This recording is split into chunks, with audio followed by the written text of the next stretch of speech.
Bollywood actress करिश्मा कपूर के ex husband Sanjay Kapoor की मौत के बाद अब उनके अपने ही परिवार में प्रॉपर्टी को लेकर जमकर विवाद शुरू हो गया है। आपको बता दें, करिश्मा कपूर के दोनों बच्चों ने अपने पिता संजय कपूर की 30,000 करोड़ की संपत्ति में हिस्सा पाने के लिए दिल्ली हाईकोर्ट में याचिका दाखिल की थी, जिस पर आज सुनवाई हुई और जिसमें उनकी सौतेली मां यानी कि प्रिया सचदेव कपूर पर संपत्ति हड़पने का बड़ा आरोप लगाया गया है। मामले में अगली सुनवाई के लिए 2 हफ्ते बाद की तारीख तय की है। करिश्मा के बच्चों की तरफ से महेश जेठमलानी पैरवी कर रहे हैं। So the suit will be registered now, and they have to make certain discoveries about the assets, personal assets of Mr. Sanjay Kapoor, and the matter is now fixed for 9th October.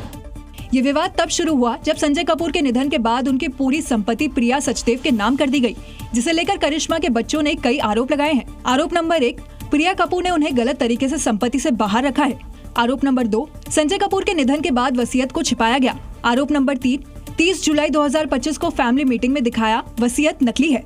आरोप number 4, वसीयत को जल्दबाजी में पढ़ा गया था और copy दिखाई भी नहीं गई।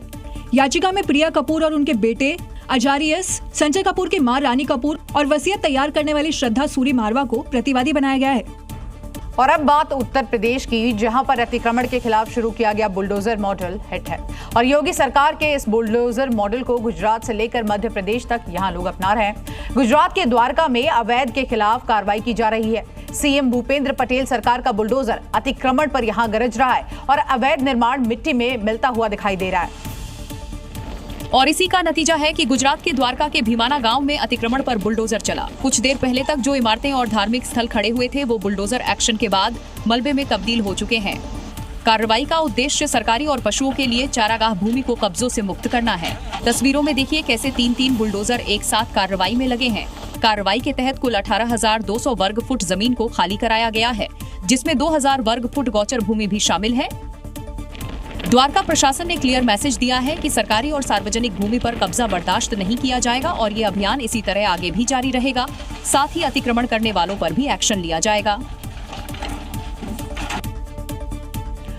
नागपुर मुंबई समृद्धि एक्सप्रेस वे से चौंकाने वाली एक खबर सामने आई है, जहां पर कील वाली साजिश रच दी गई है। इस साजिश के तहत किसी ने एक्सप्रेस वे पर सैकड़ों कीलें ठोक दी, जिसका वीडियो सोशल मीडिया पर अब वायरल है। और सवाल है कि विकास की राह में आखिर रोड़े कौन डाल रहा है? कौन है जो कि नहीं चाहता कि देश की प्रगति हो? और एक्सप्रेस वे पर कील ठोकने से कई गाड़ियां पंचर हो चुकी हैं। सड़क पर कील ठूंकी हुई है। इसका वीडियो बनाते हुए शख्स ने बताया कि कैसे गाड़ियां पंचर हो रही हैं। मुंबई को नागपुर से जोड़ने वाला ये एक्सप्रेस वे 701 किलोमीटर लंबा 6 लेन वाला एक्सप्रेस वे है। एक्सप्रेस वे महाराष्ट्र के 24 जिलों से होकर गुजरता है।